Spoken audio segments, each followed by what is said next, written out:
This may be the most important message, if not one of the top ones I have to share with you guys that ever, hands down, in probably the whole entire history of this show, you guys. The inspiring top 5 regrets of the dying. You're going to hear today, I wish I had the courage to live a life true to myself and not a life that others expected of me. I wish I hadn't worked so hard. I wish I had the courage to express my feelings. I wish I had stayed in touch with my friends. I wish that I had let myself be happier. Welcome to another edition of Up and In It. I'm your host, Adrian Babashoff, and if you're new here, welcome. And if you're wondering what the show's about, it's a show dedicated to bettering life for humans and for Earth, exploring alternatives to the daily grind through liberation and independence, moving you from surviving to thriving and living life. Rah! All right, guys, let's get into this today.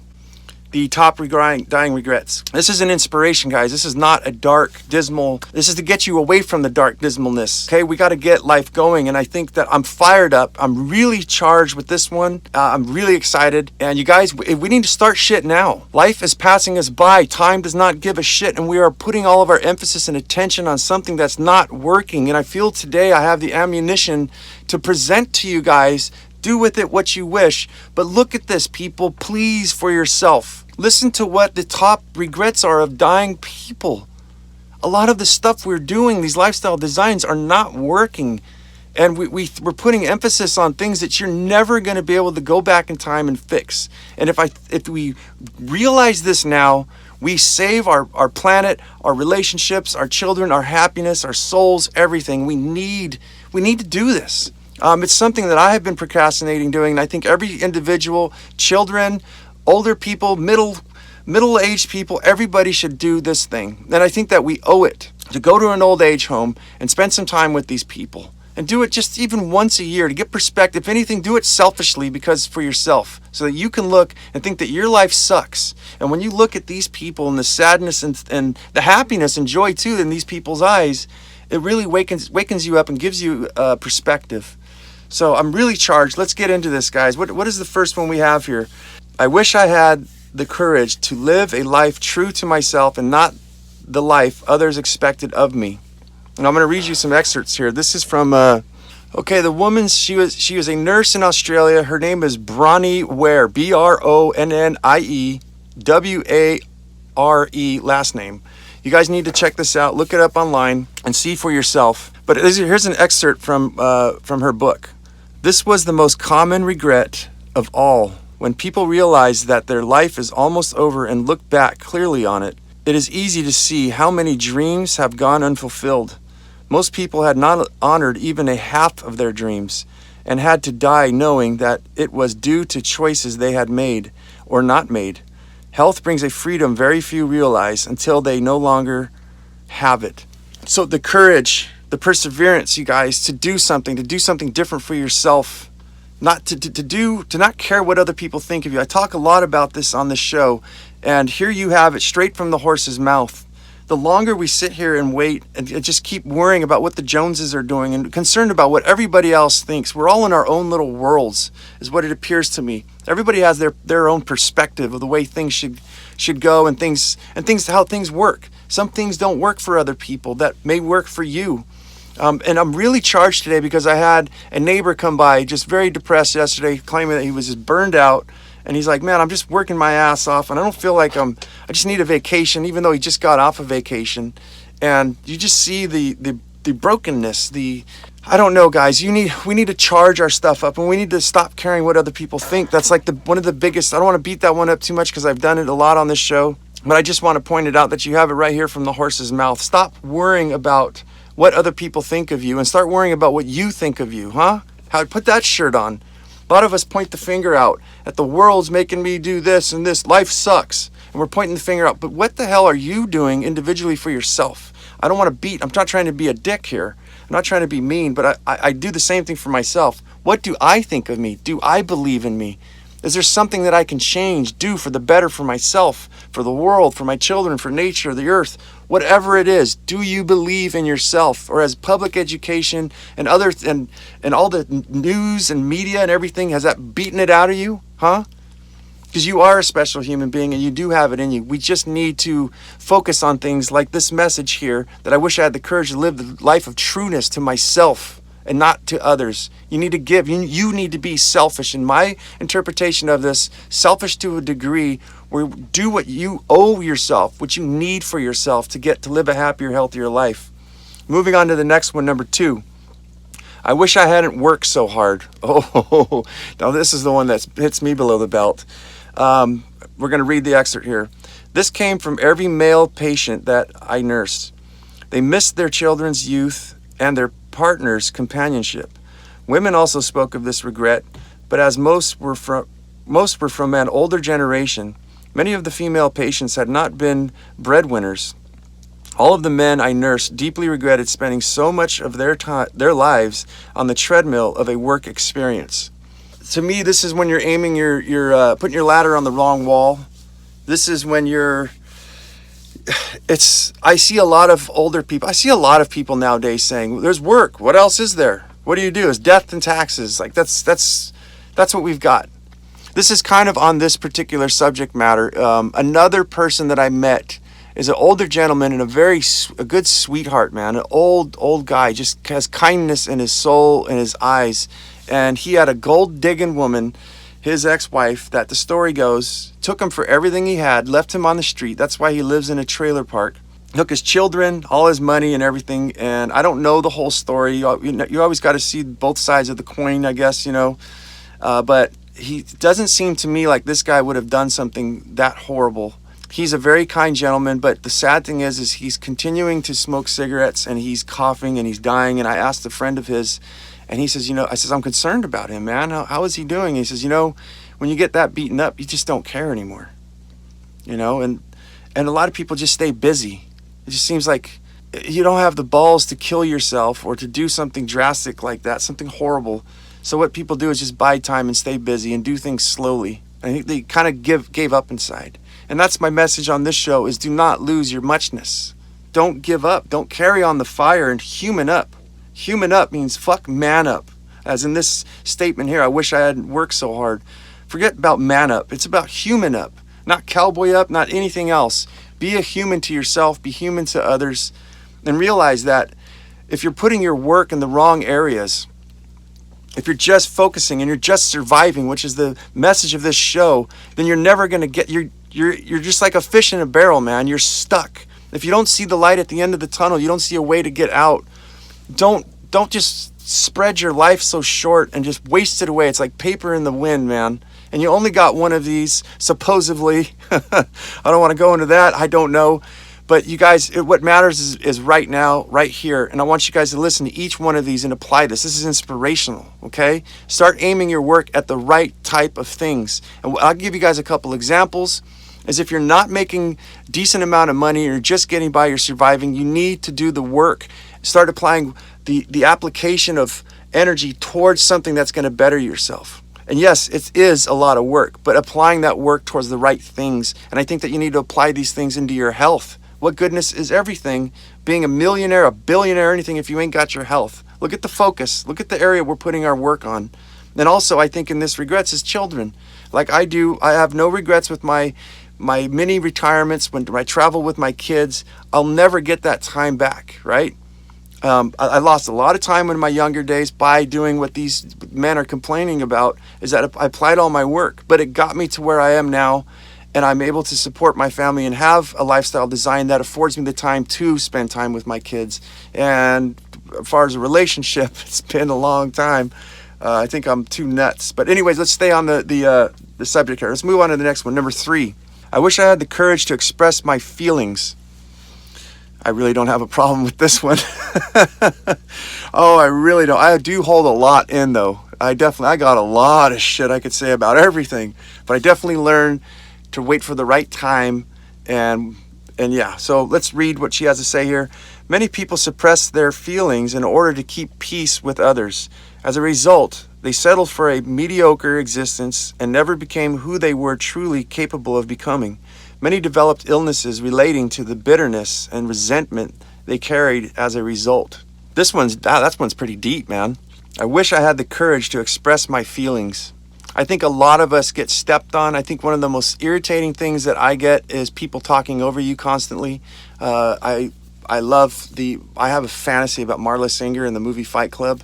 Helena Bonham Carter. Hey, if you're watching the show, Helena, I'm waiting here for you. I've been waiting for like 10 years. You know, I'll be your man.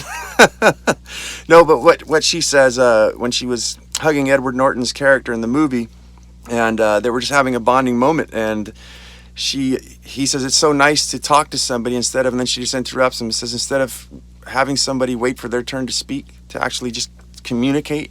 And I think communication is a very lost art. I think even with ourselves, as these individuals are saying, to have the courage to express yourself. I think a lot of us are scared, which goes to what are other people going to think of me? I mean, look at this show, for example. I'm spilling my fucking beans all over the place. You guys are seeing my insides, and it feels really weird.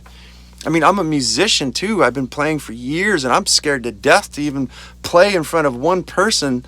And that, it just feels like you're naked. And I think that I can identify with this, and maybe you guys possibly can too. It's like your innermost concerns, your dreams, or your feelings that you have in you that you want to express, things that are important to you. And it feels like you might as well just take off all your clothes and stand in front of humanity butt ass naked and let everybody just scrutinize and look at you.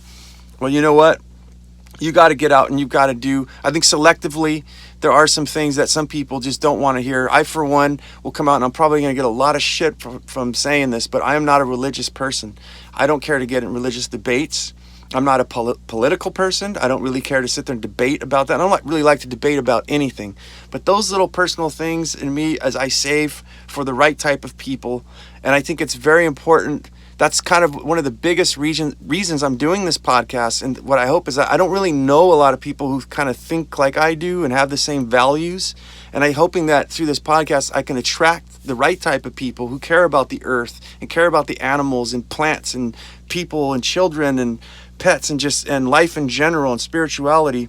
That maybe I may get some best friends. At the worst case scenario of all this, it'll actually be like a community of people I can go to. Like what these people are saying, they wish they had a place that they can express their feelings. And that's what the private Facebook group is. And Up and In It is for a place like that. It's private. Everybody gets to join, but we have it private. That way we can kick anybody who's causing trouble out of there so they don't disrupt the community. But that's what I'm hoping out of this show, is to have that sort of family, that sort of place to vent, to be able to say anything. And I'm sorry, some people are not liking the F-bombs, and I'm trying to rein that in. But I really feel that I want a place where we can talk. Like, I consider this talking to my friends. I'm not trying to hide anything or act a certain way. This is me. This is exactly who I am. These are the exact thoughts that I have. I don't have a producer. I'm not influenced by anybody else, but my own feelings and expressing them to you. And I hope that they are received well. I know I could be rude, some people say sometimes. I don't think so on the show. I think I've been doing a really good job. But leave me a comment and let me know. But yeah, we need the courage to express our feelings, and I hope to produce that for the show, for people who feel about all the strong points that we're bringing out, all the subject matter, to have a place to be able to do that. Moving on to number 4. I wish I had stayed in touch with my friends. Often they would not truly realize the full benefits of old friends until their dying weeks, and it was not always possible to track them down. Many had become so caught up in their own lives that they had let golden friendships slip by over the years. There were many deep regrets about not giving friendships the time and effort that they deserved.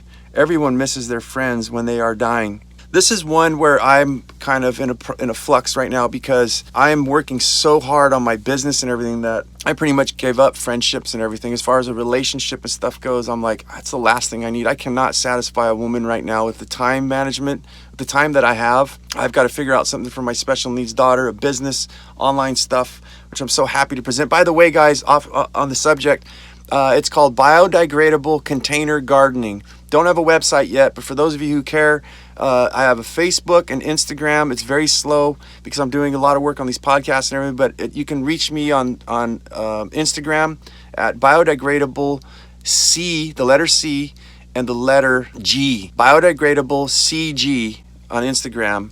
And the website will be biodegradablecg.com. But anyways, I'm working on a lot of those kind of stuff there, and I've actually, one of my best friends that I've known for 20 years, we kind of got into a scuffle, and he did what I was talking about earlier, where he constantly kept talking over me, and I was pretty upset. And I told him, I says, I got to call you out on this, dude. You keep talking over me, and I think it's rude. He got very upset, We haven't talked in a few weeks, and finally he texted me back, and we've been kind of rekindling it. I don't have tons of lots of friends, and I'm not sure if you do too, but I know that there's only select special individuals that we can connect with in our lives, just like lovers. I'm going out on an olive limb here, on an olive branch, but I consider, without the passionate sexual part, that friends of mine are like lovers. Like, I care for them so much that if something happened to them, I would deeply be hurt. And it's a very, very deep relationship, and I don't take it lightly. And I think it's very difficult for a lot of us to have those friends. I think we can look at other people and say, they got tons of fucking friends. Yeah, but how many do you have when you're in need, when you're in trouble, when you're down? That's when a catastrophe happens of any sort. Who's there to help you? That's when you know who your true friends are. Well, the ones that just listen to you, the ones that just shut up and just go, dude, you are hurting right now. Tell me all about it. I'll just listen. And I won't even say a word if needed. What do you need? And I think that it's very difficult. And I think we need to rekindle, and we need to hold those things. And again, I think that's what I'm hoping to get out of this show. Let me know in the comments how I'm doing. Number 5 and the final. I wish that I had let myself be happier. This is a really big one, and I think I've spoke on this one a lot on my show. I've been waiting to do this show for a long time, guys. This particular episode. This is a surprisingly common one. Many did not realize until the end that happiness is a choice. They had stayed stuck in old patterns and habits. The so-called comfort of familiarity overflowed into their emotions as well as their physical lives. Fear of change had them pretending to others and themselves that they were content, when deep within they longed to laugh properly and have silliness in their life again. I think everything is a choice. We all have this choice, and I'm sick and tired of people not doing shit and complaining. I don't have the time for it, man. I don't see them waking up at 4:30, 5 o'clock in the morning, or sitting there till midnight working on shit like I am, on yourself, on your happiness, your spirituality. I think this doesn't just go with just happiness for me. But to stay on subject matter here, that these people are literally saying that happiness is a choice. You have the option to be happy or to be sad. And I'm so sick of seeing these people, and I want to help people, right? I don't want to be a dick here. But some people are just, they're tar babies, is what I heard Paul Wheaton from the Permies podcast said. He does a lot of work on bringing community, actually intentional communities and things. And I like what he said, is he's called it a tar baby that people just want to stick themselves to. And there's people that actually want to take care of tar babies. But this tar baby is never going to heal itself. It doesn't want to be happy. And I think that we need to remove these people in our lives so that we can get on with the positivity and focus on the ones, put your time management on the ones that do. But as far as that's other people. But for yourself, if you're unhappy, and this continues to keep going on, I understand with the system's designs, the way everything is set up, we're in the whirlwind, and that's what this show is about, to calm the shitstorm down so that we can see what's bothering us, and see how we can streamline our lives. But we need to focus. We need to go into the mentality. I think that's the mindset. Biggest thing I overlooked was mindset, that in order to be happy, you just decide. And I know a lot of you are probably going, how the fuck do I do that, Adrian? And I think that goes through, why don't you guys watch my show I did a few days ago on 6 morning routines you could do to make a bad day good and a good day even better. I think by breathing and by doing creative visualization, I think that we have belief systems, right? Like a computer hard drive. In our minds, our thoughts, we have these things, right? So this is how I can help you guys to choose to be happy. You're going to ask yourself a question. What would someone need in order to believe feeling sad? And whatever the first thing comes to your mind, you need to notice that these are the little thoughts. These are the little things. You're never going to be anybody. You're never going to do anything. Who said that? Why? This is weird compared to what? You need to get inside your mind, and you need to figure out these little voices, and you need to make amends with them. And I think through creative visualization, what you could do is actually sink into them. Use some breathing techniques. If it's depression or it's sad or these loud things, identify with it. Spend some time with it. I think the problem that we all have is that we always push it down, and then we do I wish I hadn't worked so hard. We just stay working. That's what people say. A busy mind is a distracted mind. Keep your kids distracted, put them in sports and everything so they don't get in trouble. So meanwhile, we suppress all these feelings that these kids have in them, idle time is the devil's kitchen, No, we need to spend that time and identify with these skeletons in the closet, if I can define them that way. And then creative visualization, blow it a kiss and let it go. Just let it go, man. Practice through creative visualization. I guarantee you, if there's something bothering you and you can single that one thing out, And every single day, or as often as you can, you sit down, you close your eyes, you relax, you do some deep meditation or some deep breathing techniques, which you'll find in my podcast. You're going to bring that up and you're going to identify with it. And you're going to say goodbye to it every single time. I don't need you. Sooner or later, that thing's going to start disappearing, and you're going to start noticing what would one need in order to feel happy, and start focusing on those things, and start noticing that this is kind of like this Bruce Lipton dude really trips me out. I should do a show on, it's called The Biology of Belief, and he's basically proving through cells on a molecular level that the cells can actually be manipulated by the power of belief, by what's going on up here, by what you've got. I'd like to tell you guys a story. I had a panic attack so fucking bad that I thought I was having a heart attack. I'll explain it. I started sweating a little bit. I started panicking. I couldn't breathe. And then the next thing I know, it felt like my muscles were contracting into my chest. I thought for sure I'm having a heart attack. I got rushed to the hospital. They got me on IV. They checked my blood and everything. And the doctor came in. Everything was fine. He goes, you know what? You're a healthy young man. You have perfect health, basically is what he told me. There's nothing going on wrong except for what you got in your head, and you need to figure that shit out. And ever since then, I've been working on things, and I still get panic attacks, but I've never had one that bad. And on an off note, CBD oil I have been using for the past year, and it definitely helps with not just anxiety but sleep. But I digress. You guys need to focus, and you need to get your head straight. And if you've got a lot of things going on that are blocking you from doing that, you need to figure out what those things are and get rid of them or minimize them. You need to listen to the show. That's what this is about, is creating the time, the lifestyle design that affords you the time to have more time with your kids, to have more time to do the courage to live the life that you want, to express your feelings, to not have to work so fucking hard, and to be happier. So with that, I hope you guys enjoyed this show. If you do, consider checking me out on Facebook. Everything is at Up and In It. It's the private group, as I said earlier. Ask to join. I prove everybody right off the bat. There's Instagram, where I post every single day to give proof of concept and kind of give you guys some insight into what my life looks like as far as an alternative lifestyle design and mini retirements, which is almost over, by the way, and it's time to go to work. No, but I want to get my mindset straight on that too, and I'm taking you guys with that. I'm going to show you guys how I make all my money and how it is that I'm able to mini retirement. I've been doing this for 6 years in a row. But anyways, you got to find out the information there. There's YouTube, of course, Up and In It. There's the podcast, Apple iTunes, Spotify, and everywhere else. And as I always say, guys, do not lose your muchness. Carry on the fire. Human the hell up. Live it, love it, own it, and bone it.